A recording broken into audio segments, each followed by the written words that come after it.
Hi, welcome back.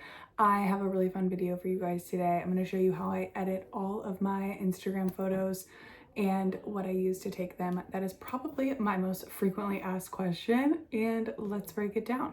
For majority of my story content, it's all taken on my iPhone. A few tips and tricks I have are always have your grid on and your level on. I feel like that's super helpful for creating an aesthetic straight shot. I also always shoot in 2x. I know that seems kind of silly, but like I love the way the 2x zoom looks. Even if you're doing like a full body outfit, have your photographer stand a little bit farther back than you would think, have them shoot it on 2x. I don't know why, but I feel like it just gives that photo the crisp color that you're looking for. I also tap on where I want it to focus and lower the exposure a good bit. Let's get into the one and only camera.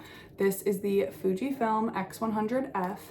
I'm obsessed with this camera, and I loved that you could kind of create your own film recipe, so everyone's photos are a little bit different. I bought it used off Amazon and I have not had any problems with it so far. I think it's such a great quality camera.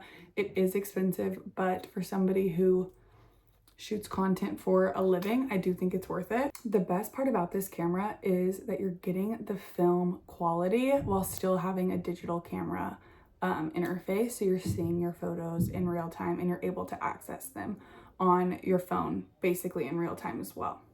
Here are the settings that I have the camera on. I can do like a screenshot and share. Honestly, I think you should just play around with the settings and like really figure out what suits your aesthetic and your vibe the best.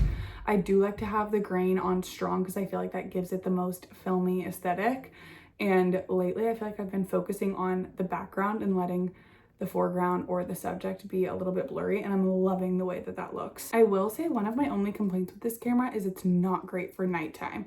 So if you're wanting to shoot at dinner or evening or anytime after the sunset, it's not going to be great because it doesn't actually have a flash. I feel like I've looked into it. A lot of people say that you have to buy like an external flash to add on to that. So if nighttime photography is what you're looking for, I don't know if this is the best camera for you.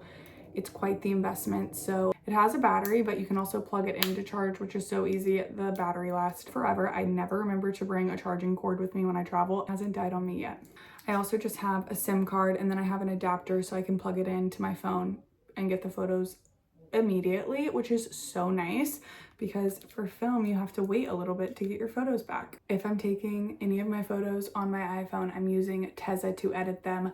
I can share a little video about how I edit. I basically created my own recipe on Tezza. I choose a filter and I just adjust the light according to each photo, but I copy and paste my edit on every single photo so that it feels very cohesive. Tezza app has so many fun filters to play around with, and then like create your own vibe with lighting, grain, motion, all the things. Okay, that's all she wrote. Love you.